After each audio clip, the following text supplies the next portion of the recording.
So we're learning Tanya, chapter 41, and I want to clarify one or two things that we learned yesterday. As I told you, this chapter, with this chapter, the Balatanya begins a new phase in his explaining the Beinani. Because remember, all the 53 chapters are here to explain the Avodah of the Beinani, potential man. So in this chapter, he explains that how important it is, or the most important thing for a Beinani, for a Jew who wants to live out the Beinani potential, it is to have Kabbalah Seil Malchus Shamayim, to accept the yoke of God as the fundamental basis for all of one's Yiddishkeit, one's Avodas Hashem, one's service of God. Although, and therefore he begins the chapter with the word Beram, however, which means that although I told you in chapter 37, 38, 39, 40, the importance of Ava and Yira, love and fear for God, i.e. kavanah, to have kavanah in the mitzvah, nevertheless, that's secondary to Kabbalah Soil.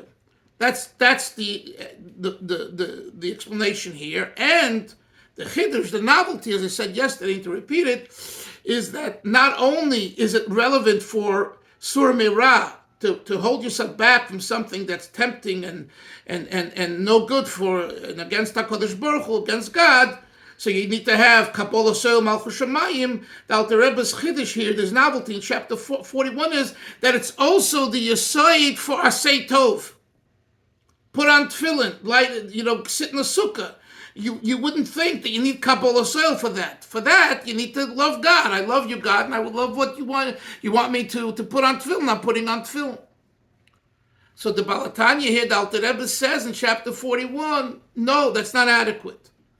Because if you're lacking Kabbalah Seil, even in the performance of mitzvahs asay, positive commandments, it's quite possible that the mitzvahs asay will cease. You will stop doing it. Or you won't do it with the same geschmack, with the same pleasure and delight. Why? Because it's all based on your liking, your enjoyment. So therefore, the foundation has to be Kabbalah Seil Malchus Shamayim. Why is my enjoyment important, as we discussed before? Why is it important? Because God said so. That's Kabbalah Seil Malchus Shamayim. And if Hashem wouldn't say so, Avram, then my enjoyment's not important. Then as Chaim Zev said, then my enjoyment is gaiva, is yesh, is self. Why does Hashem want me to have healthy self-esteem? Because He wants me to have self-esteem. Not because psychology and the Freud and the neuropsychology and social work, and they say it's important. That's not the reason. That's not the reason for a Jew. Because if that's the reason, someone can come along with smarter and brighter and say, nah, it's not this way. Look, Freudian psychology was the in thing for so many years, and then came along behavioral psychology and cognitive therapy, and it wiped it away. And it said, no, psychoanalysis is not the end all, even though there are still, and there are very few real psychoanalysis, the psychologists today who still believe in hardcore Freudian psychology. What happened? For years, this was the Egel Azov, the golden calf, because someone smarter brought the studies and proved, no, you don't have to go that way. We can go another way, and that way doesn't really help. And the arguments go back and forth. What's the pshat? The pshat is the yesod, the foundation is not God. The foundation is science.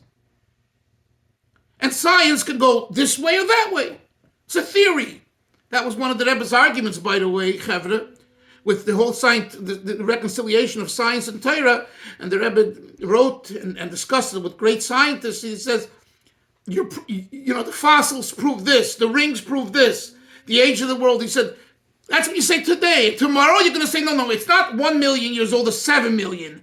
And a year from now, no, it's not 7, it's 20 million. The whole Yesod is not God. The whole Yesod is I. The whole Yesod is Seichel. Seichel is limited. So that's what the Baal Tanya's Alter Rebbe is saying here. The same is true for mitzvahs. I just discussed it in psychology. The same is true for mitzvahs. If my mitzvah is because it makes me feel good, or Mela, like this, light a candle, the Shabbos for the soldiers. If that's the Yesod, it's a problem. Of course you should light a candle. But if the reason you're lighting the candle out of Shabbos for Shabbos candles is because you want to bring light to the soldiers, and that's the reason, it's self. It's self. It's a good self, a holy self, but it's self. That's not the reason why we light a candle, because Shulchan Aruch, it says Friday, Shabbos comes, a woman lights Shabbos candles. And finished. Finished. You want to now find reason, you want to find explanations, and you want to put salt and pepper on it. No problem. But you have to know that the Yesod is Kabbalah's oil Malchus Shamayim. That's what it says in this chapter in Tanya. And trust me, someone who lives with this will always be a frum Jew. Always. In the worst of situations. After a Holocaust, after an October 7th, the yarmulke does not come off, the beard doesn't come off, and my belief in God is the same and maybe even stronger. But how could it be? There was a Holocaust. There was an October 7th. Where are you, God? What are you letting this little country with all these people, God forbid, be destroyed? It makes no sense. The answer is, it doesn't make sense to you, to me, to us. Because we're little people. We can't fathom it. But if we knock into our heads that the Yesod is Hashem, and Hashem knows what he's doing, like I told you, don't write a book, If I Were God. We shouldn't want to be God. Let Hashem be God. He knows what he's doing. It doesn't sometimes make sense. Okay, so it doesn't. And it's easy said, but listen. God forbid, I wouldn't want to be in anyone's position, chas v'shalom, who's lost a child in the war or otherwise and everything else. It's so easy for me to sit here and say that, and I say it with a heavy heart. But at the end of the day, it has to be said, because if it's not said and it's not understood and it's not you, then we fall apart. You can't fall apart. If you fall apart, it's very unhealthy. What will you accomplish from falling apart? The soldier that Nebuch was killed and fell is not coming back till Mashiach Tzidkenu comes and we have the resurrection of the dead. Right? We all agree. If we believe that, Ani Mamin, we believe in the 13 principles, that one day Mashiach will come and there'll be the resurrection, the Tchias HaMesim, and then the soldier will come back. We believe that b'munah shlema. But until then, it's not happening. There's no scientific evidence in the world that you can have resurrection of the dead. It's never happened. If anyone tells you it's happened, then they're out of their mind. Yes, it's happened by Elisha, by a few prophets, and that's miraculous. That's miraculous. And miracles do happen. So if that's not the norm and that's not the given, how do you live life? How do you continue, like, Alan Dershowitz once wrote a book, The Surviving Jew, or The Survival of the Jew. And I said, I would have written it different, Alan. I would have said the thriving Jew, not the surviving Jew. The surviving Jew means we're shattered, we're broken, it's a nebuch, oi. And we're holding on. That's a very negative message. The thriving Jew is, we're not holding on, we're on top. There are problems, Mashiach is not here, and there's death, and there's illness, and there's war, and there's loneliness, and there's sadness. Chapter 27 in Tanya. Relearn it, think about it. Lokach notzarta from Pirkei Avos. You were created for that purpose, for the challenge. Otherwise, don't come to earth. Stay with the angels. Go back and stay there, or ask God, please don't send me down again. Let me stay there. Down here, it's a place where it's the boxing ring. We are in a boxing ring, and it's not up to us. Now, it's not that I chose to be in the boxing ring. God sent my soul, our soul, into the boxing ring. You're in the ring. Now, what are you going to do in the ring? You're going to give up. If you give up, you're a loser. And if you give up, you're only making yourself sad and your family sad and your friends sad. And no, I'm going to try to win. That's what the Alter Rebbe is teaching us in Tanya. That we're in a boxing ring, chapter 26, we're wrestling. And we have the power to win. And not only to win, to overcome and to show what we're really made of. And that's what Am Yisrael is going through now. Showing what they're really made of. Look how these soldiers are so driven. You know, I was talking to my family about it. It's tremendous when you think about it. For what? For a government that, you know, that's messed up and, you know, is forced by America to do this and do that. And every day it's a cat and mouse game and all of that. And nevertheless, the soldiers don't care. They're fighting and they'll crush them. And they're going to have victory. They have already victory and they have more victory. That's not survival. That's thriving. In other words, you don't go, the Rebbe always quoted the previous Rebbe, said when soldiers go to a war, if they want to win the war, you have to go to war with a marching song. Moshe, you hear? You don't start singing the victory song after you win the war. But on the way into the war, and you don't know yet the outcome of the war, you go with a victory song, a marching song, upbeat. So this is what the Alter Rebbe is saying here. When it comes to mitzvahs, I don't do a mitzvah, Moshe, because there's 48 different ways to make me happy.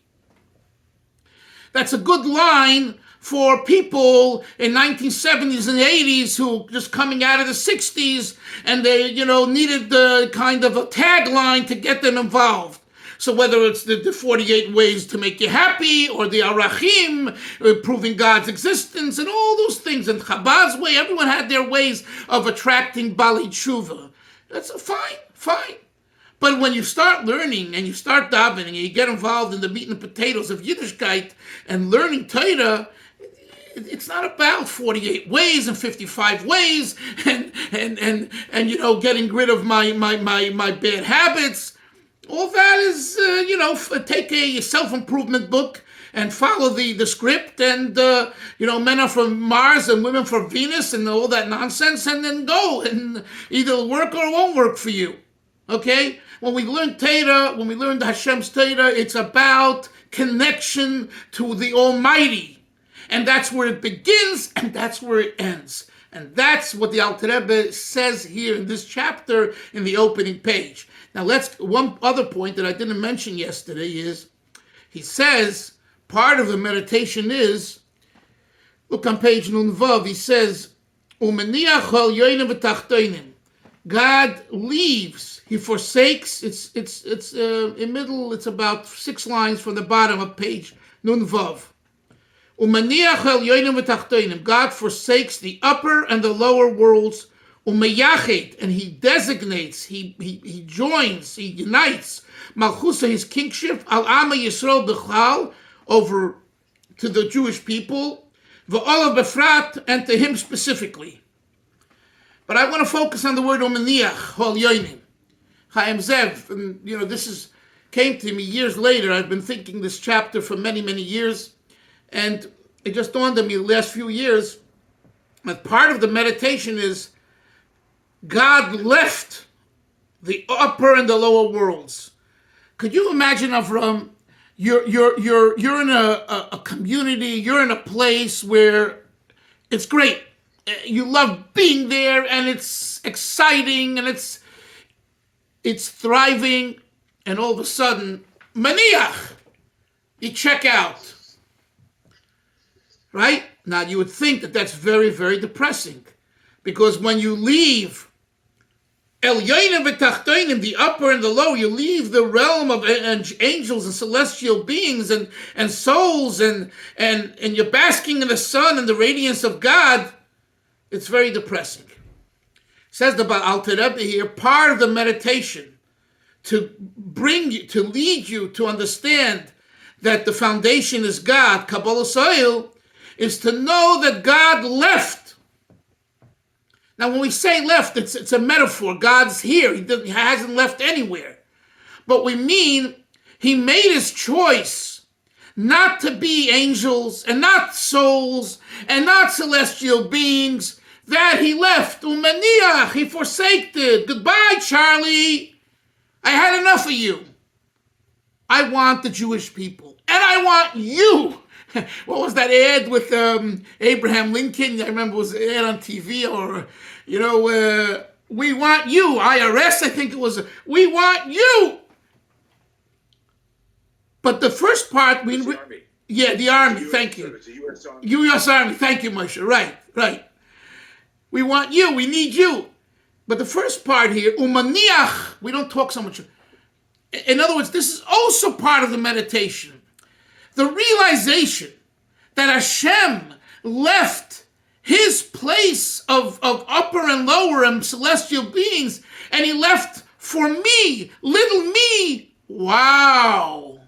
That means I can make a difference.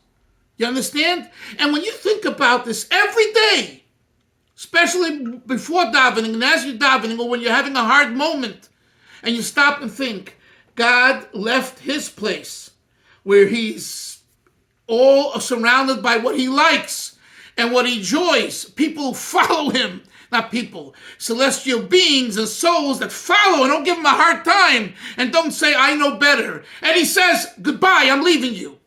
And he left for who? For the Jewish people and for me specifically. So I should implement what he wants. I have the greatest opportunity. He believes in me. You understand? Hashem believes in us, in every one of us, because he left that place for you, for me. It's an awesome thought when you think about it. How many of us would leave our place of comfort just to be somewhere else for the other person? Very few. Right? We're always thinking about, you mentioned the self, Chaim Zev, how is it better for me here? The Rebbe, many people asked the Lubavitcher Rebbe about going to Eretz Yisrael and going here and there, and the Rebbe, one of his answers was, how do you know what decision to make? Whether or not you will make a difference to someone else, not to yourself. If it's about yourself, you shouldn't leave. You hear that? In other words, and the same is true, will it be better for my shalom bayis? Will it be better for my parnasa? Will it be better for my children's chinuch if I move here or there? If I change jobs? Changing jobs, right? Now, there are times you change your job because of anti-Semitism or this or that. I'm not talking about that. But how do you decide? The answer is whether you can make a difference for someone else. And that's why the Rebbe told certain young Israel rabbanim and such rabbis, modern Orthodox rabbis, Eretz Israel, we have to run to Israel.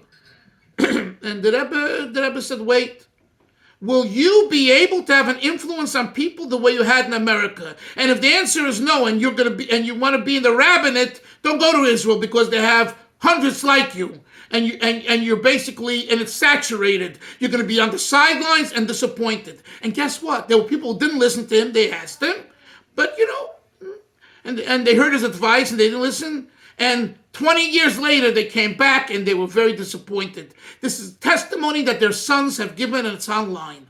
It's not Chaim Dalfin saying it. Why? It has nothing to do with holiness and the Rebbe's a tzaddik and he sees your future. That's another issue. This has to do with a simple calculation. Can you make a difference where you go? And if you can't make a difference, and over here you can make a difference, stay put. Just yesterday, I saw a note from the Rebbe. A group of Chabad people from either Nachlas Har Chabad or somewhere in Eretz Yisrael asked the Rebbe about moving to Yehuda and Shomron. Right? What they call the Shtachim. To give chizuk and live there. The Rebbe told them, the Rebbe said, stay put and make a difference where you are here. And with what you do here, you're helping Yehuda and Shomron. Now, I don't want anyone to walk away saying, the Lubavitcher Rebbe was against moving to Yehuda and Shomron. I didn't say that, and he didn't say that. He was answering particular people in a particular situation who were very, very Zionistic in a way, and very, we're going to make a difference by moving there. But you're living here with families. You want to break a community here. You want to break a unity over here and go over there. You want to do something Yehuda and Shomron, do it here. Make a difference where you are. The same Nakuda. It's the same point. Do Yidden need to live in Yehuda and Shomron? Absolutely. And if you are one of those that's going to make a difference, and you could prove to yourself that you'll make a difference by moving there, move there, as long as you don't destroy what's here. So anyway, going back to the Alter Rebbe here, I wanted to just point out this Nakuda of Maniach al Yonim v'Tachtoinim. And one more thing. On the Nun Vav, the last 2 lines, I mentioned that this is one of the 12 passages the Rebbe suggested that children memorize and recite. And as I said, it's not just for children, it's for adults too. But the Rebbe started that campaign with children. And that is the words, V'hini Hashem nitzav alav, behold, God stands upon me, upon the person, u'malei chol haaretz kavodah, and his honor, his presence fills the earth, u'mabet olav, and God looks at the person, u'voichen kloyes v'leiv, and he checks out your insides, im ovdei karoi, if you're serving him properly. That's the passage. Now you'll notice it doesn't say V'hine Hashem omed olav. God stands. What's the conventional word Chaim Zev for standing? It's amidah, omed. It doesn't say omed. It says V'hine Hashem nitzav olav, nitzav, which also means stand, Avram, but it's an unconventional word. But we do find it in the Torah. We find it once, Parshas Nitzavim. Atem Nitzavim Hayoim. You're standing today, which goes refers to Rosh Hashanah. And it's brought down in Chassidus that there's another verse in Tanakh which implies that that Nitzav means standing strong. You can stand and be wobbly. You can stand and be concerned. You can stand and say, I'm not really here. I'm doing it because I was told to do it. Then there is Nitzav. Nitzav means I'm fully here. And I'm fully loaded. And I'm ready to take on the situation. Nitzav. Nitzavim. So the Alter Rebbe quotes, it says over here, V'hine Hashem Nitzav olav. God stands upon you. In other words, this idea that Hashem is right there with you, looking at you, and not just on the outside, but he knows what you're thinking inside. He's Nitzav. He's really paying attention to what you're doing. Don't think you could get away with it. And because Hashem is very interested in you, and he's interested in you in a manner called Nitzav, it makes what you're doing, what we're doing, and what we need to do all more important. So if it would say Omed, the implication would be Hashem is standing, he's taking a smoke for time to time, he's checking his email, he's whatever, he's talking, on the phone, he's there, but he's not there. So we say, no. V'hine Hashem nitzav alav. Hashem that's standing and looking at me on the outside and the inside, he's fully focused. And there's no phones, there's no emails, there's no distractions, only you, only us. So therefore, get with it. I think it's a very, very important Nakuda point as we explore the rest of the chapter. We'll stop here, Chevre.